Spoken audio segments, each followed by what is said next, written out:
Pleasure and honor to be here with Professor Gillian Steinberg, who served for about 15 years as a professor in the English department at Yeshiva University, and for the last year has been at SAR High School in the Bronx.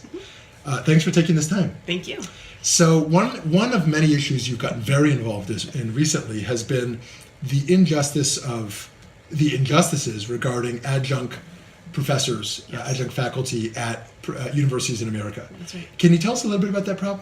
Sure, absolutely. It's really a massive problem that's very widespread, and what we see is that there's a lot of hierarchy in an institution. So at the top, you have full professors who are tenured. Associate professors would be under that. They're tenured as well. Mm-hmm. Assistant professors are what we call on the tenure track. Mm-hmm. And then below that, there are two layers that are not on the tenure track, which essentially means that they don't have the job protections that we usually think of professors as having. That can be full-time non-tenure track or adjuncts. And adjunct means people who are paid per course for their teaching with no additional benefits. And so in New York City, adjuncts earn between about $3,000 and $4,000 for one semester-long course. Wow. And if you think about the numbers there, what it costs to live in New York, and even New York aside, what it just costs to live anywhere, and you say with no benefits, if you earn, say, $3,000 or $3,500 a course, how many courses would you need to teach in a semester to make a living wage?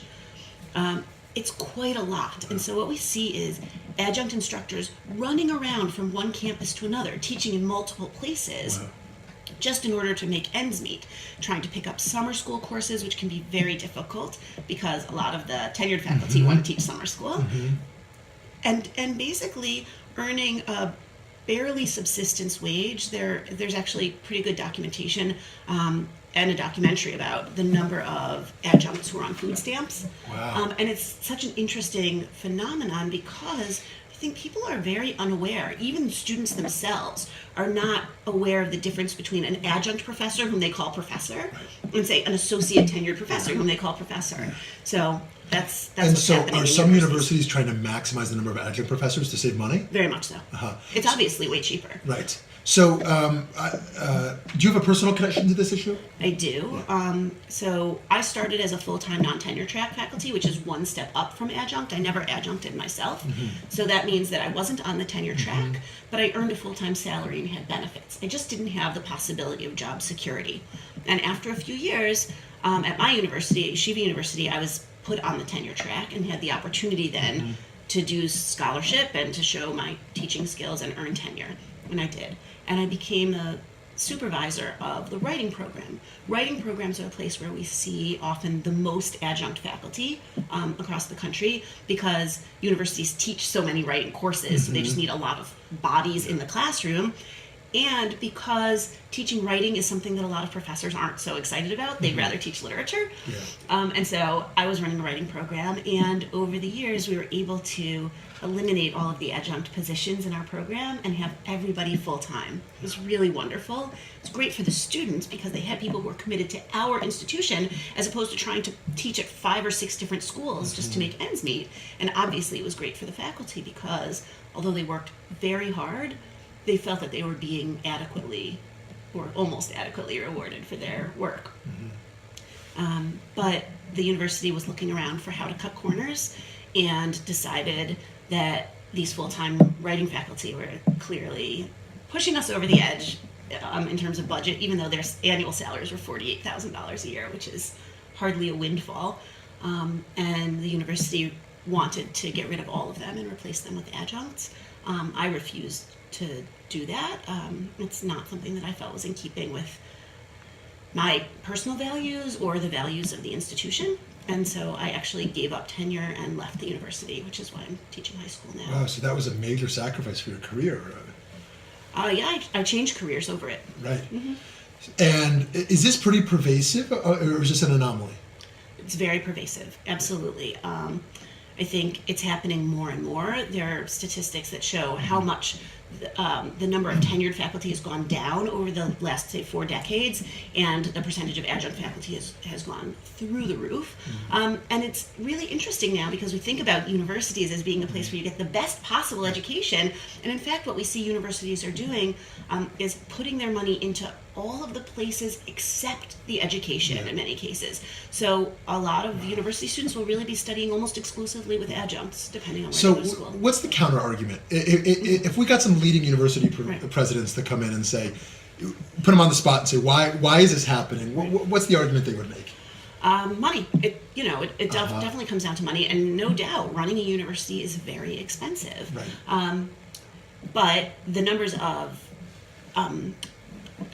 administrators gone up very much. And so those administrators always feel like they're very overworked, which they may well be, but they're earning 6-figure salaries often, sometimes higher.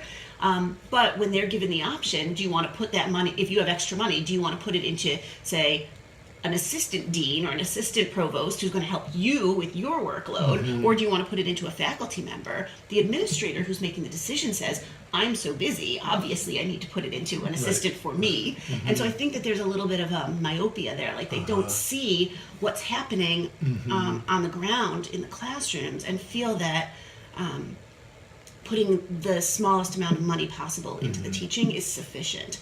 And then the other thing that's really hard, and this is the consumer side of it, that I think would be the counter argument, is students want all kinds of amenities in their institution. They want the best football stadium and the fanciest gym and the nicest pool and amazing meals and all of these things. And of course, parents say, we're paying so much money, I want my kid to have everything. Right. And what gets cut is the teaching. Right. So if I'm a prospective student, or more commonly the parents of a prospective student, how as consumers might they be responsible in addressing this? So I think as a prospective family for college, I think it's really important to actually ask when you're going on those campus tours and someone's saying, do you have any questions? Instead of saying, how many people do you get at a football game every weekend? Say, what percentage of my son's or daughter's professors will have job security? What percentage will be paid an annual salary as opposed to a per course salary? When representatives from colleges come to your high school and they say, what questions do you have about our school? Ask that question, because if it starts to seem to institutions that matters, that the ethics of how the employees of the institution are treated matters, then that word gets back. And if a lot of people are asking those questions, we say, oh, that's what kids are looking for. They want to make sure that their professors aren't living below the poverty line. Then I think that can start to make a difference. We've seen at some of the Ivy League institutions student-led protests to try to resolve contract disputes with the cleaning staff, for example. Some of those cleaning staff earn more than the professors. Wow. Now, that's not to say that we shouldn't be doing the protests. That's not what I'm saying at all. It's very important work. But I think students are very unaware, and professors feel the need to sort of hold on to I'm the professor, not to let students know the level to which they've had to sink in order to maintain this kind of work. So I think student protests also, once students are on campus, they should know the status of their own faculty members.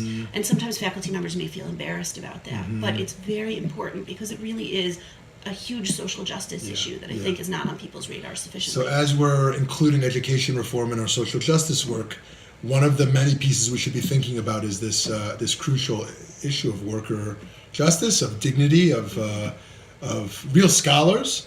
And in addition to reading Professor Steinberg's 2 wonderful books and other writings, she's written a number of articles and is an increasingly significant voice on this issue nationally. We will include below the video some of those links that you can look into. Just wish you much continued success in this work. She's taken a very principled stand on this issue, and as a moral leader really inspires me greatly. So thank you so much for your time and all your work on this.